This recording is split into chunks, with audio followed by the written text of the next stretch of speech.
Tennessee. Restart a half a lap ago on lap 57. Ward Burton did not pit. Neither did Darrell Waltrip or Bobby Hillin, driving in relief of Stacy Compton. Those three cars that pitted earlier tonight. Ward Burton pitted on lap 30 after the first caution flag. Darrell Waltrip making his 52nd and final start in his home state of Tennessee. The winningest driver in this racetrack's history at 12 Winston Cup victories, trying to hang on the second spot, and Bobby Hillin makes the move beneath him. Bobby Hillin, 9 car, the Kodiak car, the Cougar car. The last time he had fresh tires, he pitted on lap 30. He drove away from Rusty Wallace, but now Rusty has tires better than Bobby Hillin. He might be able to pass him, but it looks like that 9 car might be pretty good tonight. And that's just an indication of how good fresh tires are. We might mention Stacy Compton broke his right collarbone on Tuesday this week playing racquetball. That's why he's having to sit out. As you see Rusty Wallace and Jeff Gordon go by, and they've got Bobby Hillin in the car. Ward Burton now pulling away a little bit. Let's check in his pitch with John Turner. Jerry Ward did not pit this last time. He pitted on the first caution at lap 30 because the car was tied in, loose off. So crew chief Tommy Baldwin had the crew go up 4 rounds on the track bar. Well, that cleared up the tied in, loose off problem. So the problem is now it's a little bit tight coming off the turn. But he is now out in front and hoping that he can stay out there. They did this for track position. Now to Bill Weber. Rusty Wallace has been slightly loose since the start of the race. So on that pit stop, they made a track bar adjustment and an air pressure adjustment to tighten him up just a tick. Jeff Gordon has been just a tick tight since the beginning of the race. He's tight on new tires.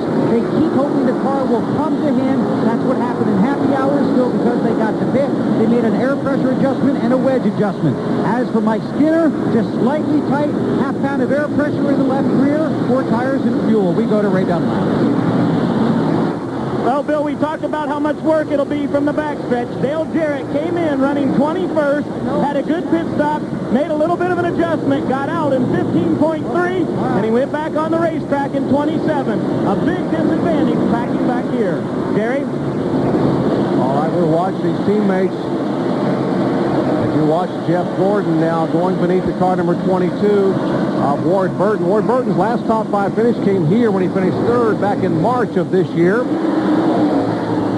You heard John Kernan say they made a major chassis adjustment on Ward Burton's Caterpillar Pontiac on that first pit stop on lap 30. But guys, those fresh tires tell the tale. They really do. Fresh tires on most racetracks make a big difference, but particularly here at Bristol. Now, Ward Burton's car, I watched him in happy hour this afternoon. I thought he had one of the best race cars here, but it was warm this afternoon, and it cooled off here at night, so a little bit of a difference in the chassis setup.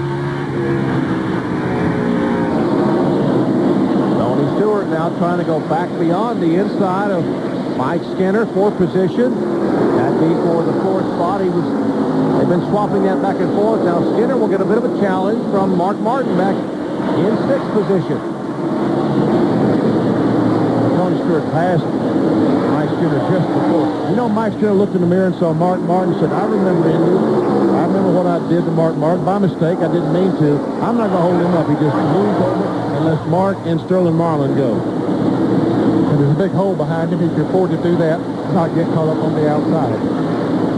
A lot of patience coming there. Here's 8th, 9th, 10th, and 11th. Dale Earnhardt Sr. is 8th. This is the battle for 9th spot between Robert Presley, the 77 car, and the Mobile 1 car of Jeremy Mayfield. Right behind them is Steve Park, and that is 4th position. Jerry Nadeau up to the 12th position. It looks like his backup car is working pretty good. Oh, some contact, and Presley goes up the racetrack. And you know that's going to happen if you those cars back there and they follow you 2 or 3 laps and they're faster. Expect the bumper. Bobby Hamilton now trying to make a move beneath Robert Presley. Presley running more the mid to high side of the racetrack, Ned. And I guess that's the way he set his race car up, but I got a feeling that maybe it's just pushing up a little bit. Here's that bump again as Jeremy Mayfield pulls up on him, and right there gives him a little bit of a tap, and Robert has to back off the gas to get that thing back under control. Robert Presley had his best qualifying run of the year, starting 9th tonight in the Jasper Engines and Transmissions Ford. Now backsliding, though. Whoops. We have to get another thought there when he slid coming off the turn. So that car is not handling the way that he was about to.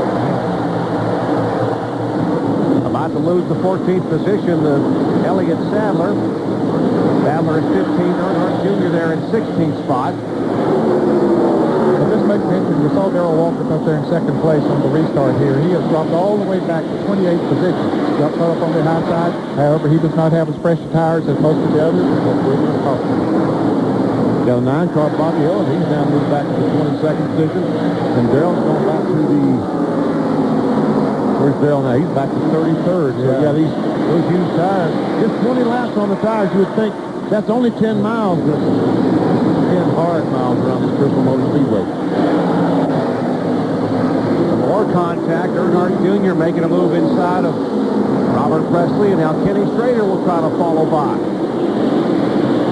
You said that Presley's car just not handling at all, going way up across the racetrack in the turn. Yeah, every time he goes into the turn, it's just going high. And whether it's loose and he's chasing it up there, or whether the front end just not cutting it, it could be even.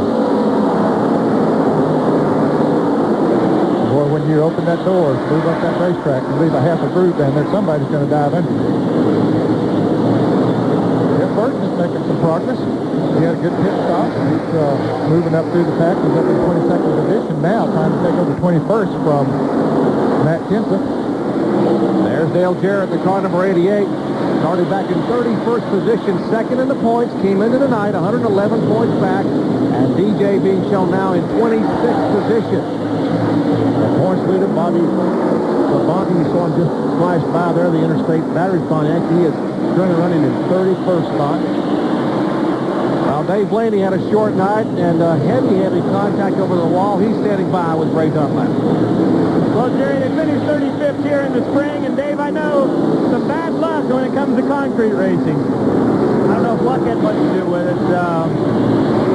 Just didn't know anybody was there. I just had a little bit inside of me, and I come down, and man, that sort of thing happens here if you aren't careful, and it got us tonight. Now, these guys are working on this car, but it looks right now like the 93 car will finish 43rd. Tough night for Dave Blaney and the Amoco folks. Heavy damage to the back of his car. Rusty Wallace, the guy they're chasing, he was the pole sitter. He is an 8-time winner at Bristol Motor Speedway. He's wanted here in the spring, and Rusty Wallace is the guy they're having to chase tonight. Flawless thus far after 84 laps of 500 are complete. Back with more in just a moment.